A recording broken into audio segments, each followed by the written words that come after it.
కొట్లాడతా, నాతో కలిసి వస్తారా? సిద్ధమేనా? ఇవాళ బీఆర్ఎస్ పార్టీ చేస్తున్నటువంటి అనేక తప్పులు, అనేక అంశాలు ఉన్నాయి. ఒకటి కాదు, రెండు కాదు. ఇది ప్రారంభం మాత్రమే. మొదలు పెట్టినాం, జస్ట్ ఇల్లలికినాం. In front there is crocodiles festival.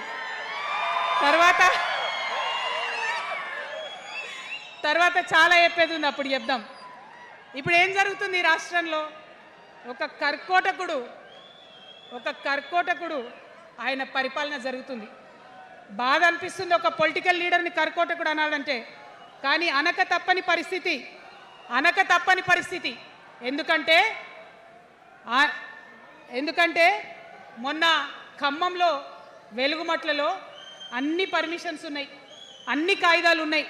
అర్ధరాత్రి పోయి ఇల్లు కూలగొడితే ఒక నిండు గర్భిణి టెన్షన్తోని అబార్షన్ అయిపోతే ఆ తండ్రి ఏడ్చిన ఏడ్పులు, ఆ తండ్రి రోదన ఇంకా కూడా ఈ చెవులకు వినబడుతుంది. కాబట్టి ఇప్పుడున్న సీఎంని కర్కోటకుడనే అంట, హిట్లర్ అనే అంట.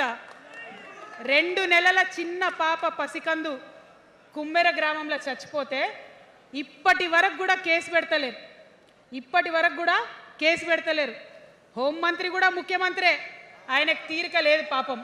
చిన్న పసికందు చచ్చిపోతే ఇప్పటి వరకు కేసు పెడతలేరు. అందుకే అంటున్నా, కర్కోటకుడైనటువంటి సీఎం పరిపాలనలో ఉన్నాం. ఖచ్చితంగా కొట్లాడాల్సిందే. మనం ఏదైతే గురుకులాలు ఉన్నాయో వాటిలో విషం పెట్టి పిల్లల్ని చంపుతా ఉన్నారు. అయినా సరే విద్యాశాఖ మంత్రిగా ఉన్న సీఎం మాట్లాడతలేడు. అందుకే కర్కోటకుడు అంటా ఉన్నాం, అందుకే హిట్లర్ అంటా ఉన్నాం. కర్ల రాజేష్ అనేటటువంటి దళిత యువకుడు కస్టడీలో చచ్చిపోతే ఇప్పటి వరకు కూడా దానికి బాధ్యులైన పోలీసులను ఏం చర్యలు తీసుకోలేదు వాళ్ళ మీద. అందుకే కర్కోటకుడు అంటా ఉన్నాం, అందుకే హిట్లర్ అంటా ఉన్నాం. పిడికిలి బిగించి ఇప్పుడున్నటువంటి రాక్షస కాంగ్రెస్ పైన ఖచ్చితంగా కొట్లాడతాం, అందరికన్నా ఎక్కువ కొట్లాడతాం. ఇప్పుడు మనమే ప్రధాన ప్రతిపక్షం అవుతాం. 2 ఏళ్ల తర్వాత మనమే అధికార పక్షం అవుతాం. ఖచ్చితంగా అధికారంలోకి వస్తాం. ఎందుకోసం వస్తాం అంటే నేను ఒక మాట చెప్పాలి. అందరినీ మనం మాటలు అంటున్నాం కదా, we are opposing everybody, we are criticising everybody. But what is the solution? Don't oppose without propose అని కాన్షీరామ్ గారు చెప్పారు, నేను చెప్పలే. డోంట్ అపోజ్ వితౌట్ ప్రపోజ్ అని. సో నేను కొన్ని ప్రపోజల్స్ తెలంగాణ ప్రజల ముందు పెట్టాలనుకుంటున్నా.